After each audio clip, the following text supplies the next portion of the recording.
Good morning, friends. I am Dr. Vijay Kumar, government college Shahpura. मैं BCom part second के paper first Rajasthan में आर्थिक पर्यावरण भारतीय अर्थव्यवस्था की आधारभूत विशेषताओं के संबंध में बातें कर रहा था। मैंने इसके संबंध में पिछली 2 क्लासेस में इस तरह के लेक्चर्स दिए आपको कि भारतीय अर्थव्यवस्था की क्या विशेषताएँ हैं। अब एक क्वेश्चन निकल के आता है कि भारत एक समृद्धिशील राष्ट्र है जिसमें निर्धन लोग निवास करते हैं। भारत एक समृद्धिशील राष्ट्र है जिसमें निर्धन लोग निवास करते हैं, या भारतीय अर्थव्यवस्था में संपन्नता के मध्य निर्धनता है।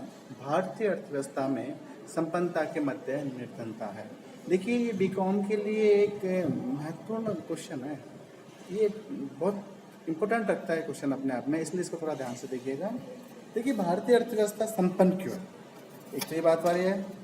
तो हम जब भारतीय अर्थव्यवस्था संपन्नता या धनी राष्ट्र है इसकी बात करते हैं, तो सबसे पहले देखिए कि भारत की भौगोलिक स्थिति, प्राकृतिक पर्यावरण, खनिज संपदा, वन, जल संसाधन, मानवीय संसाधन आदि दृष्टि से भारत एक संपन्न राष्ट्र है। इसके पास साधनों की प्रचुरता है, कमी नहीं है इसके पास साधनों की, इसलिए इस देश को हमने संपन्न माना है। अगर हम बात करें कि संपन्न के साथ साथ क्या क्या पॉइंट्स हैं इसके अंदर जिससे हम संपन्न मान रहे हैं, तो देखिए, उत्तम भौगोलिक स्थिति, उत्तरी गोलार्ध के पूर्वी देशांतर के मध्य भारत की स्थिति है। ये यहाँ पर विश्व के प्रमुख व्यापारिक मार्ग पड़ते हैं। कर्क रेखा भारत के मध्य से गुजरने के कारण ये विविध फसलों के उत्पादन के लिए उचित अवसर प्रदान करती है। भारत के उत्तरी भाग में ऊंचा हिमालय तथा दक्षिण भाग तीनों ओर से कटाफटा सामुद्रिक क्षेत्र है, वो भारत को सुरक्षा प्रदान करते हैं। अच्छे बंदरगाह, उत्तम जलवायु प्रदान करते हैं, इसलिए भारत की भौगोलिक स्थिति बहुत अच्छी है। विशिष्ट क्षेत्र, दूसरे पॉइंट के रूप में हम बोलेंगे कि इसका विशिष्ट क्षेत्र है। भारत का क्षेत्र बहुत विस्तृत है। भारत का क्षेत्रफल लगभग 32 लाख वर्ग किलोमीटर है, जिसमें से 30.58 किलोमीटर का उपयोग विविध कार्यों के लिए होता है। देश का लगभग 28.32% भाग कृषि कार्य के लिए होता है। तो देखिए, भारत कितना विस्तृत है। अगली बात करते हैं हम, विस्तृत पैमाना, विस्तृत उपजाऊ मैदान। भारत में विस्तृत उपजाऊ मैदान है, जो भारत की इतनी बड़ी जनसंख्या के लिए भरण पोषण का कार्य करता है। रोजगार प्राप्त होता है इसके माध्यम से। भारत के उत्तर में गंगा, ब्रह्मपुत्र और सतलज नदी है, जो लगभग 2400 किलोमीटर की लंबाई है।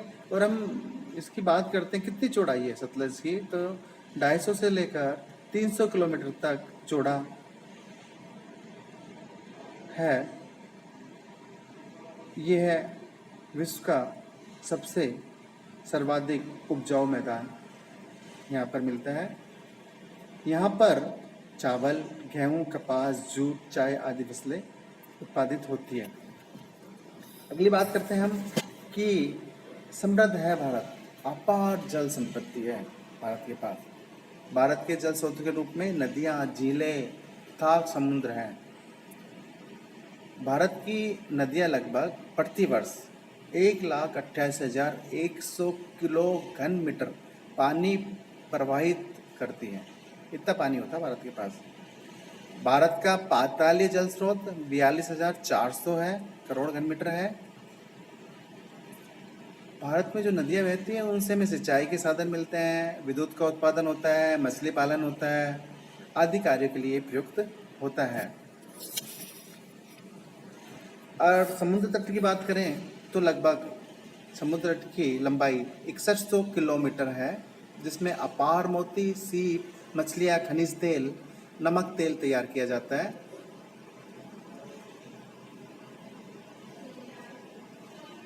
झीलों से प्रतिवर्ष लाखों टन नमक तैयार होता है, ये भी हमें ध्यान रखना है। अगली बात करें समृद्धिशील क्यों है भारत, विशाल वन संपदा है हमारे देश के पास। भारत के कुल क्षेत्रफल का लगभग 20% भाग में वन फैले हुए हैं। इन वनों से प्रतिवर्ष करोड़ों रुपए की लकड़ी, जानते हैं लकड़ी मिलती है हमें ईंधन के रूप में, और औद्योगिक उपयोग के लिए लकड़ी मिलती है।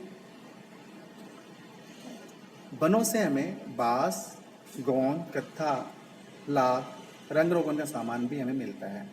रबड़, रेशम, कागज, तारपीन का तेल, जड़ी बूटियाँ, आयुर्वेदिक जड़ी बूटियाँ हमें सारी इन भारत के जो विशाल वन है उनसे हमें प्राप्त होती है।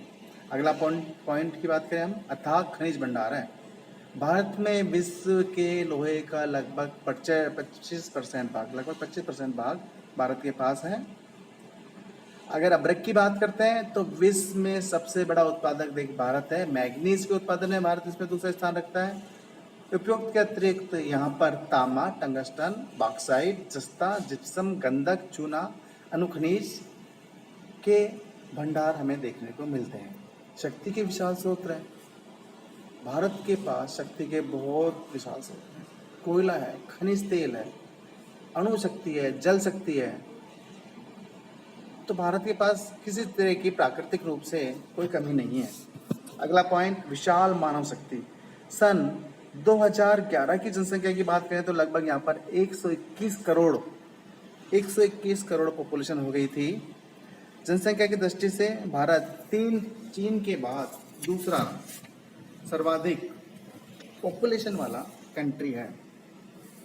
विशाल मानव शक्ति के उपभोग और उत्पादन दोनों में काम आती है। अगर आज की बात करें तो लगभग 1 अरब 36 करोड़ पॉपुलेशन आज भारत में निवास करती है। उपयोगी धन संपदा, उपयोगी पशु संपदा, भारत में वर्तमान में लगभग 35.5 करोड़ पशुओं की संख्या है। इन पशुओं से हमें दूध, चर्बी, चमड़ा, मक्खन, पनीर, हड्डियाँ प्राप्त होती है। भारतीय कृषि सबसे महत्वपूर्ण है, ये आपको पता है। और इन कृषि के अंदर ये जो पशु है ये हमें महत्वपूर्ण कार्य यातायात के रूप में देते हैं, परिवहन करते हैं साधनों का। तो देखिए भारत के पास कितनी चीज़ें हुई इम्पोर्टेंट रूप में हम बात करते हैं तो भारत के पास एक समृद्ध एवं धनी राष्ट्र है। इसके बारे में हमने तर्क किया था कि यहाँ की उत्तम भौगोलिक स्थिति है, विस्तृत क्षेत्र है, विस्तृत उपजाऊ मैदान है, अपार जल संपत्ति है। और इसके अलावा मैंने बताया था आपको कि विशाल वन संपदा है, अथाह खनिज भंडार है, शक्ति के विशाल स्रोत हैं, विशाल पॉपुलेशन है और पशुओं की संख्या भी बहुत अधिक है, विस्तृत है। अब क्वेश्चन निकल के आता है कि भारत में निर्धन लोग निवास करते हैं या भारत में गरीब क्यों हैं? आपको सबको पता है कि हमारे यहाँ पर हिंदुस्तान के अंदर बहुत सारे लोग बिलो पॉवर्टी लाइन यानी कि निम्न जीवन स्तर, निर्धनता रेखा से भी निम्न जीवन स्तर में अपना जीवन यापन करते हैं। मायने क्या हुआ? मायने हुआ कि इनको मिलने वाली आधारभूत सुविधाएं, रोटी, कपड़ा, मकान, ये भी नहीं मिल पा रहा। और ऐसी पॉपुलेशन हमारे अंदर बहुत ज़्यादा है, कम नहीं है। हिंदुस्तान के अंदर बहुत पॉपुलेशन है। चलिए मैं आपको आगे बताता हूँ कि हम निर्धन क्यों हैं या भारत गरीब क्यों है। तो यहाँ पर प्रति व्यक्ति आय बहुत कम है। जब हम बात करते हैं किसी विकसित कंट्री जैसे अमेरिका, रूस, फ्रांस, नॉर्वे, जनवरी से, तो हिंदुस्तान की प्रति व्यक्ति आय उनकी तुलना में बहुत कम है। मैं 2018-19 की बात करूं तो यहाँ पर लगभग प्रति व्यक्ति आय 10,533.38 रुपये मासिक है। जबकि जो डेवलप कंट्रीज हैं उनकी आमदनी बहुत ज़्यादा है। अब आप जब तुलना कर रहे होते हैं कि प्रति व्यक्ति आय कैसे निकालते हैं, तो देखिए कि जो इनकम है भारत की राष्ट्रीय आय है उसमें अगर हम पॉपुलेशन का भाग दे देते हैं तो प्रति व्यक्ति आ जाती है हमारे पास, क्लियर सी बात है। लेकिन it is a very important कि उसमें बहुत समृद्धशील व्यक्ति भी एक व्यक्ति है और एक गरीब भी एक गरीब है। तो बहुत समृद्धशील व्यक्ति की आय भी हमने बता दी 10,533 रुपये कमाता है, वो ठीक नहीं है। लेकिन अल्टीमेटली देखा जाए तो भारत के प्रति व्यक्ति आय बहुत कम है, इसलिए भारत एक गरीब कंट्री है। दूसरी बात करते हैं हम कि बेरोजगारी। भारत के अंदर बेरोजगारी में व्यापक मात्रा में वृद्धि मिलती है, बहुत ज़्यादा तेज़ी से भारत में बेरोजगारी मिली है। अगर 2017-18 की बात करें तो 45 साल के उच्चतम स्तर पर 6.10% की रेट बेरोजगारी की पहुंच चुकी है। और अगर कि बेरोजगारी है कहाँ पर, शहरी क्षेत्र में या ग्रामीण क्षेत्र में, तो देखिए शहरी क्षेत्रों में बेरोजगार 7.8% बेरोजगार थे और ग्रामीण क्षेत्र में लगभग ये 5.3% बेरोजगारी मिलती है। 31 मई 2020 में ये जो बेरोजगारी की रेट है 23.48% तक पहुंच गई है। जहाँ पॉपुलेशन ज़्यादा होगी, density of the population in the cities के अंदर हमारी डेंसिटी होगी पॉपुलेशन की। अगर डेंसिटी ज़्यादा है तो डेफिनेटली बात है कि यहाँ पर रोज़गार हमको कम मिलते हैं, बेरोज़गारी ज़्यादा मिलती है, क्योंकि लोग ज़्यादा हैं तो बेरोज़गारी की दर यहाँ पर ज़्यादा मिलेगी। दूसरी बात करें कि हम गरीब क्यों हैं, यहाँ का जीवन स्तर निम्न। मैंने बताया था कि विकसित देशों की तुलना में भारत का जीवन स्तर बहुत नीचे है। अगर व्यक्ति की आय नहीं होगी, आमदनी नहीं होगी, तो उपभोग नहीं कर पाएगा। उपभोग नहीं कर पाएगा तो अच्छी तरह से कार्य नहीं कर पाएगा, कार्य क्षमता उसकी प्रभावित होगी।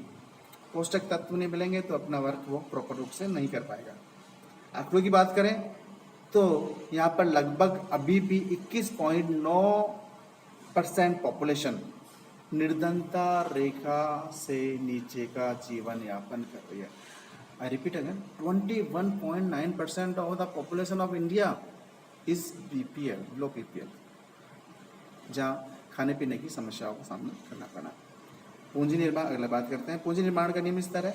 लोगों की आय कम होने के कारण लोगों की बचत कम है, सेविंग्स कम है, तो कैपिटल का निर्माण होगा ही नहीं। देखिए income is low, saving is low, then capital formation is low. इसलिए विकसित देशों की तुलना में हमारे पास पूंजी का निर्माण कम है। उत्पादन की पिछड़ी तकनीक है, भारत की जनता निर्धन है। ग्रामीण क्षेत्र के अंदर कृषि है, उद्योग है, यातायात है, सभी परंपरागत तरीके से ही पुरानी तकनीक पर ही निर्भर हैं। जबकि जो आधुनिक कंट्रीज हैं वो निश्चित रूप से खेती के अंदर आधुनिक साधनों का प्रयोग करती है। आधुनिक साधनों के रूप में देखिए ट्रैक्टर होना, बुलडोजर होना और वो थ्रेसर होना और हार्वेस्टिंग होना, ये मिलता है आज की तारीख में हिंदुस्तान के अंदर डेफिनेटली कृषि क्षेत्र में मिल रहा है। लेकिन उनके अंदर भी आधुनिक प्रयोग करना, उनके अंदर भी आधुनिक टेक्नोलॉजीज आपको देखने को कम मिलती है। इसलिए उत्पादन की तकनीक हमारे हिंदुस्तान पिछड़ा हुआ है, भारी ऋणग्रस्त है। ग्रामीण क्षेत्र के अंदर कहा जाता है कि कृषक ऋण में पैदा होता है, ऋण में जन्म लेता है और ऋण में ही मर जाता है। इंटरेस्ट प्लस कंपाउंड इंटरेस्ट, वो फसल पैदावार करने के लिए कहाँ से ऋण लेगा? फसल पैदा करने के लिए वो साहूकारों से, बैंक से या अन्य कहीं से ऋण लेने का प्रयास करेगा। अगर उन लोगों से ऋण लेगा तो साहूकारों से ऋण लेगा, रिश्तेदारों से ऋण लेगा, तो इंटरेस्ट तो लेते ही हाई रेट्स पे इंटरेस्ट 18-24%, तो इंटरेस्ट रेट ऑफ इंटरेस्ट होती है। पर वो क्या है, इंटरेस्ट पे भी इंटरेस्ट लगा देते हैं, कंपाउंड इंटरेस्ट। यानी 100 रुपये पर अगर आप 12% से ले रहे हैं तो 12% का जो ब्याज मिला वो भी मूलधन में जोड़ लेते हैं और फिर उसके ऊपर फिर वो ब्याज लगाते हैं। इस तरह भारत का कृषक ऋण में पैदा होता है, ऋण में ही पलता है और ऋण में ही मृत्यु को प्राप्त हो जाता है। बहुत बार आपने सुना होगा कि भारतीय कृषक ने, हिंदुस्तान के बहुत सारे राज्यों के अंदर भारतीय कृषक आत्महत्या कर लेते हैं। उसका कारण यह है कि पैदावार के लिए वो ऋण लेता है और वो प्राकृतिक आपदाओं के कारण और ऋण नहीं चुकाने के कारण वो अपनी आमदनी प्राप्त नहीं कर पाता और अल्टीमेटली वो मृत्यु को प्राप्त हो जाता है। एक दुखद चीज़ है। परिवहन साधनों का अभाव है। हमारे यहाँ जो ग्रामीण क्षेत्र हैं वो शहरी क्षेत्रों की सड़कों से जुड़ने के लिए जो सड़कें बनाई गई हैं उन पे जो परिवहन चलता है बहुत स्थिति खराब है। परिवहन के साधनों के रूप में बैलगाड़ी, ट्रैक्टर्स या जुगाड़, ये यूज आ रहा है, जो कि हमको पिछड़े कंट्री होने का एहसास दिलाता है, पिछड़ा देश होने का एहसास दिलाता है। यहाँ पर देखिए स्वास्थ्य सेवाओं का अभाव पाया जाता है।